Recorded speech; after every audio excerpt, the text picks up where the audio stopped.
Hi, I'm Jessica. This is my sister Stephanie, and along with our mom, the Lady Monarch, we own and run Harmony Harvest Cut Flower Farm in the beautiful Shenandoah Valley of Virginia, where we grow specialty cut flowers and then we ship them nationwide to floral enthusiasts like yourself. So this is Designing with an Idiot. I love the pause. I forgot what we were doing for a minute. I'll be really honest. Okay, so this is my sister Jessica. She's an artist and a beautiful professional designer. And you're not. I'm not at all. So what we do here is she teaches me, the everyday person, how to do cool things with flowers, even though I think that I can't do anything with flowers. You can totally do things with flowers. I'm learning, and if you go back and watch some of our other DWIs, you can see I'm getting pretty good, so watch out for your job. Today, we're actually going to be working with seasonal ingredients. Currently on the farm, it is fall, which means we've already had our killing frost, and I get my seasonal fulfillment of vitamin D and working with nature through our dried flower line. So we're going to show you a little bit of how you can create your own dried flower arrangement at home. Yes. So this arrangement is from, I'm going to just tell them. This Circa is from last, 2020. this one's old, okay? It's got cobwebs. It's been like this. It's time for me to rearrange it. But, you know, it actually looks pretty, doesn't look terrible. And I'll be honest, I just shoved this bouquet right in that vase. So I didn't do much of design with it. And those hydrangeas, I think, are from last year. And it's just time for me to rework all this stuff. So that's the beauty of dried flowers. That's right. Is that, as you can see, I've kept them out of direct sunlight. So the straw flowers held its color beautifully. And the flowers are still looking great. We've got some abelia. We've got some hydrangea straw flower, and I think that's it in this one. Yeah. And then you have straight hydrangea over there. Yeah, it's absolutely. a little dusty, I'll be honest. Yeah, but this is one of the nice things about working with naturally preserved and fresh or dried flowers is that each season you can kind of reset or refresh your stash, rework your pieces, and maybe add a couple of new textural pieces. Yes. I love it. Yeah. So we are actually going to design these today in planters. This is nothing fancy. It's just a solid-sided planter, and we're not working in water, so we don't even have to worry about it holding water. If you want to use a basket or something else to contain your arrangement, you totally can. There's no water. Doesn't need to hold water. Right, but to design and to have some stability to hold those stems exactly where we want them, we're going to be working with our hairpin flower frogs today.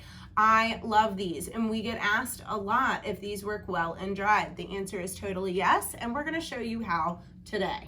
Yeah, and one of the reasons you've probably seen flower frogs that are like spiky, the spiky kind, we sell those as well, and make them, just so you know. But these actually, because they have looped pins that we're going to be sticking the stems in between, it's not going to damage your stem. So if you're stabbing your flower, oh yeah, there we go. So if you're stabbing your flower into a pointed hair flower frog, you're going to damage your stems a little bit and have to cut them down. But with these, you can just slide your stems right in there and it works really well. So the other nice part is that it is forgiving. So if you put it there and decide that's not where you want it, it's real easy to replace it in a different location. So I'm just gonna pop this right down into my vase. Now these are very versatile. So if you want to get a flower frog, a hairpin flower frog, you can always visit hhfshop.com. When you're working with fresh flowers and placing these in vases of water, you'll want to use a waterproof tape called Sure Stick just to keep it firmly attached to the bottom of the vase in the water. Because we're working with lightweight product today and dried material, we don't need that. We can literally just place this in our vase and get to designing. Yeah, so I'm just gonna, okay. What are you gonna do? I don't know, I haven't looked at this thing in years, so this is what I'm working with. We're gonna see how it goes. You're just gonna do straight hydrangea. I am. I just So really sometimes sometimes like working with one type of flower, and so that we can really appreciate the flower in mass alone. Oh, I don't want that there, so let me move it without damaging my flower. Oh, I'm gonna want more flowers, I think, for this, but that's okay. We're just gonna roll with what we got.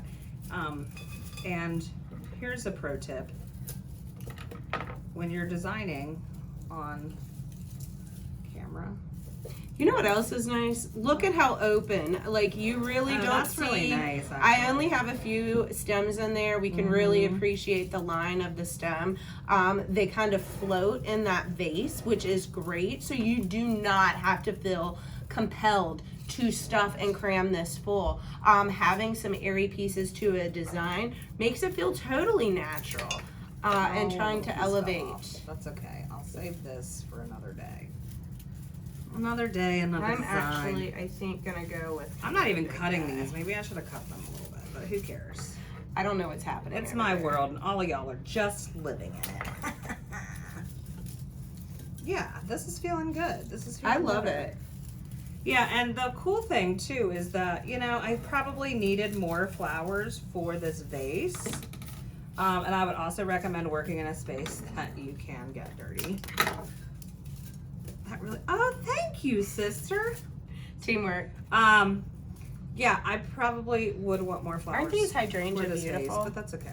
We're just gonna go with what we have. So today. truly, just working with one type of flower, you can kind of show what that preserved beauty looks like if it were coming directly off of the plant itself. I really enjoy working with these flower frogs, Yeah. and they give such That a was so nice easy. light I'm done. feel. I really don't want to add any more to this. I feels kind of good. absolutely love it with some You know, negative it just space. feels like a bushel. Now, if I was to get, you know, I would definitely be able to add more stuff to this if I wanted to.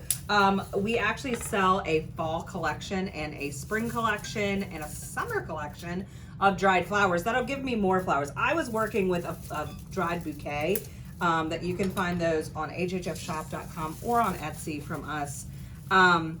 And I'd be able to fill this out a little bit better. But since I was just using a dry bouquet, as you saw in a small vase like this, it was coming out, it was poofy, it was happy. When I went to a larger vase, I did need a little bit more flowers, so if you're doing a bigger vase, I would recommend grabbing one of those collections. And those range from anywhere between, oh my gosh, like 50 stems all the way up to like 150 stems.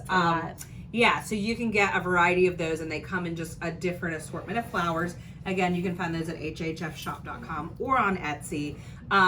And you can kind of fill out bigger vases. But if you're just looking for a little accent, something like this, and we're talking about like the whole size, you could easily do a bouquet. And you can find those on Etsy or our website as well. I love this. Like, this is such a great way of bringing a little bit of fall. It looks like little trees. It looks like fall trees. Right, it just brings fall inside, It's and cool. it certainly makes me feel more connected with nature. Yeah. You guys, I hope this gives you some ideas of how you can bring a little bit of dried flower magic into your home. Until next time, stay safe, stay happy, and stay flowered up.